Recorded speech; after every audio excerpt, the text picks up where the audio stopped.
Seguimos en mercado abierto. Estamos en la recta final del ejercicio, estamos en ese momento del año en el que toca hacer balance, toca mirar también hacia el año siguiente, en este caso hacia 2026, en busca de oportunidades. Y es justo lo que vamos a hacer esta tarde de la mano de la gestora del banco suizo VP. Está con nosotros Felipe Lería, que es responsable de VP Asset Management para Iberia y Latinoamérica. Felipe, ¿qué tal? Muy buenas tardes, bienvenido. Muchas gracias por la invitación, Rocío. Bueno, cuando uno mira esa fotografía que tenemos hasta esta fecha del comportamiento que han tenido la mayoría de activos en este ejercicio, ¿cómo se mira el futuro? ¿Cómo se mira al año siguiente, a 2026? ¿Hay argumentos para seguir confiando, para seguir esperando más de los diferentes activos? ¿Hay razones, en definitiva, para ser optimistas? Nosotros creemos que sí. De hecho, las razones que nos llevaban a ser optimistas este año, pues siguen in place, ¿no? Como dirían los anglosajones. Es decir, no prevemos que haya recesión a ningún lado del Atlántico. Sí que es cierto que ha habido mucha volatilidad a raíz de la de Trump 2.0, pero la realidad es que económicamente está sentando bien, tanto en Estados Unidos, quizá haya cierta ralentización, como en Europa, ¿no? Después podemos entrar en que esperamos crecimientos pues en diferentes sectores para ambas zonas, pero a China tampoco le ha ido tan mal el tema tarifario y ha conseguido desviar la parte que no está exportando a Estados Unidos, ha abierto mercados en Latinoamérica, Oriente Medio, en África, Rusia y el resto de Asia, ¿no? De la zona asiática. Entonces, nosotros creemos que a nivel de crecimiento las cosas pintan bien, a nivel de inflación también. Si quieres, ahora entramos más en detalle a hablar de ello, y seguimos viendo oportunidades tanto en equity como sobre todo en renta fija, respetando lo que está pasando en tecnología, ¿no? Sobre todo con la inteligencia artificial. Bueno, ya que he hablado y ha mencionado la tecnología, es donde está uno de los claros focos del mercado. Nvidia, por lo que toca resultados, ha dejado claro que no hay dudas por el lado de sus cifras, de los resultados, porque ha vuelto a cumplir, no ha decepcionado, pero esto ya en los niveles en los que estamos, no sé si lo ven suficiente. ¿Qué es lo que, cómo miran ustedes ahora mismo a la tecnología, ¿no? Porque hoy, por ejemplo, está recortando con claridad Nvidia, porque puede haber otro jugador, que es Google en este caso, que entra a su negocio de los chips, donde prácticamente es monopolio. AMD también está recortando bastante por esto. Prácticamente día tras día tenemos noticias que afectan a las tecnológicas y vemos fuertes bandazos. Es cierto, y de hecho los bandazos van a seguir estando ahí. Para nosotros representa más una oportunidad de compra que una alerta, una señal para salir. No hay que olvidar que la situación a día de hoy, las cuentas de resultados de las empresas tecnológicas encabezadas por inteligencia artificial no tienen nada que ver, dista mucho de la burbuja, ¿no? Si se puede hablar de burbuja hoy, de la burbuja que sí hubo en la época .com, ¿no? Y de hecho Nvidia cada vez tiene más peso en el índice, en el MSCI mundial pesa ya un 6%, en lo que va de año, pues bueno, hoy está recortando, es cierto, a raíz de la noticia que bien has comentado, en favor de Google, pero aún y así lleva en el año pues alrededor de un 30%, pero las noticias para nosotros siguen siendo buenas porque los resultados siguen siendo buenos. De hecho, ya sabrás que a cierre del tercer trimestre, publicación de resultados de S&P 500, se han batido con creces las expectativas, ¿no? Entonces las compañías tecnológicas han batido del orden del 28%, sin contar Nvidia. Esto te hablo de antes de los resultados de Nvidia, eran un 28%. Has comentado los de Nvidia que superaban en más de un 60%, tanto los ingresos como el BPA, con lo cual siguen siendo muy sólidos. Pero nos gusta, nos gusta. A nosotros los recortes dentro del sector tecnológico, si quieres que te lo desglose más, tecnología, medios de telecomunicaciones, tecnología y medios nos gusta, menos lo que serían las telecomunicaciones. Y después hay un segundo efecto de esto, y la segunda ronda es las compañías que se ven beneficiadas de la demanda, ¿no? en chips, de la demanda en inteligencia artificial, en cloud storage, la nube, almacenamiento en la nube, y hay sectores pues tan quizá no esperados, ¿no? por el gran público, como el sector utilities, ¿no? A día de hoy, del MSCI mundial, el sector, preguntas casi a cualquiera, ¿no? ¿Cuál es el sector que mejor lo hace? Y aunque lo adivinan bien que es telecomunicaciones, ¿no? Pero nadie diría que utilities es el segundo, ¿no? Con alrededor de un 22%, porque se necesitan unas infraestructuras tremendas para dar servicio a la inversión que se está haciendo en inversiones ahí, ¿no? En todo caso, todas esas valoraciones en determinados nichos de mercado y sobre todo el ejemplo está ahí claro en el tema de la inteligencia artificial, está haciendo que muchos inversores estén en alerta pensando por dónde puede llegar cualquier susto. No sé si son más de pensar que el mayor peligro ahora mismo es que pueda saltar la chispa ahí, en esas valoraciones de la tecnología y en todas esas inversiones de cifras estratosféricas que están haciendo las compañías del sector tecnológico, o que la chispa, por ejemplo, pueda saltar por el lado de los mercados privados, que es algo que se está empezando a hablar mucho últimamente. O Bueno, ninguno de ellos y buscamos más bueno, dos opciones. cosas separadas. Sí, Buscamos más opciones para que prenda la chispa, quieres decir. Es que nosotros no creemos que haya... Puede haber volatilidad, es cierto. En la medida en la que los mercados están más altos y prácticamente todo ha funcionado bien, ¿no? Este año, hay más probabilidad de que haya más volatilidad con cualquier noticia negativa que haya en el mercado, ¿no? El ejemplo más claro es el de hoy de Nvidia. Entonces, pero nosotros no vemos que haya un factor que pueda hacer descarrilar los mercados. Sí que es cierto que está habiendo más ruido, has comentado bien, en la parte de deuda, pero por la parte de deuda privada, por temas, pues, ejemplos últimos bastante, yo diría, limitados, ¿no? En el alcance. No hay que olvidar, además, que la parte de deuda privada es mucho más difícil. Primero, es más difícil que llegue al inversor final. Segundo, es más difícil de valorar, lo cual quizás sea una facilidad a la hora de ver esa volatilidad, porque simplemente no hay un mark to market, ¿no? O sea, no se valora cada día. Entonces es quizá más fácil también absorber ciertas o cambiar, absorber, sí, te diría más bien ciertas compañías que no lo han ido haciendo bien, y el cliente que suele tener deuda privada es un tipo de cliente además que está más acostumbrado, son plazos más largos.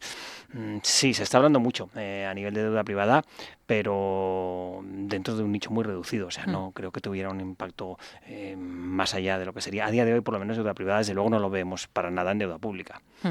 Otro de los grandes focos que tenemos últimamente, bueno, últimamente y siempre, ¿no? Porque los bancos centrales siempre están en el foco, pero en este ejercicio hemos mirado especialmente a la Reserva Federal. Ha habido de todo este año. Por momentos, digamos, a comienzos de ejercicio, el mercado quizás se pasó de frenada esperando muchas más rebajas de tipos de lo que finalmente se ha materializado. Hemos visto mucha presión por parte de la administración estadounidense sobre la dirección de la Fed. Powell ha resistido, ha hecho algún movimiento en esta última parte del año y ahora la gran duda está en diciembre y a partir de ahí en adelante. A la vista de la macro, aunque tenemos una foto un tanto sesgada porque faltan referencias por el cierre de esa administración en Estados Unidos, ¿la situación es para bajar tipos en Estados Unidos? Nosotros creemos que sí. También te digo que no de manera excesiva, y somos quizá de los pocos que pensábamos ya hace un año que no iba a ser de la manera que estaba descontando el mercado. Pero ya lo has dicho bien, si te fijas en el propio mercado, ya no es en lo que va de año, es que te fijas en los últimos 10 días y hemos pasado de expectativas de la Fed, pues del 70 y tantos, el 80%, que han bajado al 30 y tantos, 40%, que han vuelto a subir ahora, Sí. ¿no? Otra vez, me parece que están otra vez en el 70 y tantos por ciento, ¿no? Entonces, que me refiero a que ahora en diciembre, que la Fed baje tipos 25 pipos. Para nosotros no es un tema si se bajan ahora 25 puntos básicos, si se bajan, me parece que la próxima reunión es el 28 de enero, 25 pipos en el 28 de enero. Lo verdaderamente importante es cuánto se va a bajar, y nosotros creemos que el tipo de intervención va a quedar en la zona del 3, 2,75, 3, como lo espera la mayor parte del mercado, ¿no? Con lo cual, tres bajadas de tipos en 25 puntos básicos, creemos que está justificado. Creemos que es cierto que los datos, sobre todo después del cierre que comentas, ¿no?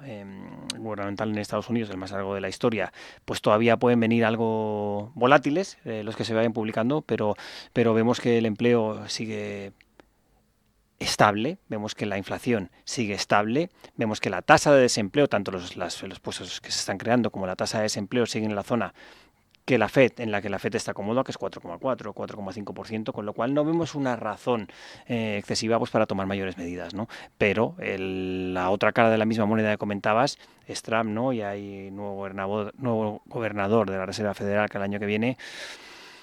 Eso de momento es una incógnita, la verdad es que no sabemos, pero qué duda cabe que cada vez los gobernadores de la Reserva Federal elegidos por Trump, tanto en este como su anterior mandato, pues van a sumar mayoría, ¿no? Hmm. Bueno, vamos a hacer también un poco de balance de lo que hemos visto este año. Nos hemos enfocado mucho en renta variable y en la tecnología. Si miramos a esa otra parte del mercado, a la renta fija, ¿qué balance hacen ustedes y dónde ven las mejores oportunidades en este activo, pensando ya en 2026? La renta fija a nosotros nos viene gustando, sobre todo la parte corporativa, desde el año 2022, ¿no? Cuando bueno, fue Anus Horribilis, para lo que sería renta fija, a nosotros ya nos gustaba. Nosotros somos de la opinión que si no hay recesión, renta fija corporativa debería seguir haciéndolo bien. Y de hecho el segmento dentro de la renta fija corporativa que más nos gusta es la parte de high yield, más que el corporate. Dentro de lo que sería corporate investment grade, la verdad es que nos gustan los MBS, ¿no? Mortgage Backed Securities, quizás es algo ya más técnico, nos gusta la deuda subordinada, eso ya entraríamos en la parte de high yield, pero el high yield corporativo nos gusta y bastante, ¿no? Y para muestra, pues varios botones. Si coges, no ya nuestros productos, nuestras estrategias, pero índices conocidos por todo el mundo, que son los de Bank of America, Merrill Lynch, pues en lo que va de año, Corporate US lleva un 7 y tantos por ciento, 7,3, pero tengo los datos actualizados al viernes, disculpa. High yield lleva un 6,9, o sea, muy en línea. En euro estamos un 3 contra un 4,4%, es muy significativo, porque es un 50% más de rentabilidad. Pero es que si coges 3 años, el Corpo US es un 20, High Yield es un 31, un 50% más de rentabilidad, y Euro Corporate, pues el inversor aquí es en euro, ¿no? Pero corporativo de grado de inversión es un 15, en High Yield un 27%, ¿no? Si a eso sumas que el high yield a día de hoy te está dando en torno a un 2% más de rentabilidad por cupón, ¿no? Sería que la parte corporativa, pues seguimos siendo muy favorables al high yield. No hay recesión, nosotros creemos que el carry, que es lo importante, ya no hablamos de estrechamiento de spread, porque no creemos que eso se vaya a dar, pero solo el carry que tiene ahora mismo el tipo de activo, pues compensa incluso cierta volatilidad en el mismo, ¿no? Pensando en el año que viene, en 2026, con el retrovisor puesto, hemos hablado del año espectacular de la tecnología, ha citado a las utilities y a las compañías de medios, ¿no? Pensando en el año siguiente, ¿qué ideas piensan, qué sectores piensan que pueden funcionar, con qué son más positivos? A nosotros nos sigue gustando, bueno, como he dicho ya, de tecnología, sobre todo en Estados Unidos, básicamente porque en Europa es una composición sectorial pues distinta, ¿no? En Europa, por ejemplo, nos gustaría más el sector bancario. Nos gusta también el sector sanidad. O sea, dentro de tecnología, ya he comentado antes, tecnología, medios, menos telecomunicaciones. Nos gusta también el sector financiero, nos gusta también el sector sanitario. Diría que ahí es donde más nos vamos a decantar. Bueno, Suiza, Ujú. por la parte que les toca, ha sido uno de los países que ha tenido que afrontar esos aranceles más duros por parte de la administración estadounidense. ¿En el mercado suizo hay opciones interesantes de inversión ahora? Sí, a nosotros nos gusta, no por ser un banco suizo, siempre hemos creído que Suiza era en cierta manera un proxy a lo que sería una cartera de equity global, pues porque básicamente las compañías suizas son todas, o la mayor parte de las componentes del SPI, ¿no? El índice principal suizo, exportadoras, ¿no? Entonces, una primera apreciación. Sí que es cierto que en agosto, a raíz de la política tarifaria de Trump, pues impuso un 39%, Sí. ¿no? De aranceles, salvando la sanidad, porque claro, necesitan las drugs, que dicen las drogas, aquí suena peor, los medicamentos, eso Sí. quería decir. Pero también es cierto que ahora el pasado 15 de noviembre eso se ha reducido un 15%, o sea, Mm. muy en línea el resto de política tarifaria de los países que han salido más beneficiados, ¿no? Entonces, en el 39 pues estaríamos hablando de una cosa, en el 15% pues no vemos que sea un peso ese tema para las compañías suizas. Y por otro lado, dos temas más. El primero, en Suiza, la parte de IT pesa pues bastante menos, y bastante menos me refiero, solo es un 2% del índice del SPI, con lo cual pues el que quiera diversificar fuera de lo que sería la tecnología pues tiene un elemento de diversificación, una área geográfica de diversificación, el índice suizo, Sí. y después a nivel pues también de Pérez pues algo más barata, ¿no? Aunque sí que es cierto pues que nos movemos pues, también en 18 veces, pero el SP500 está en 23, entonces pues bueno, algo más barato, menos tecnología, ya no demonizado, digamos, por la política tarifaria, sí, es buena región, una buena región para diversificar, pensamos. Como gestora, ¿qué estrategias de VP Asset Management diría que tienen mejor acogida aquí en el mercado español entre los inversores de nuestro país?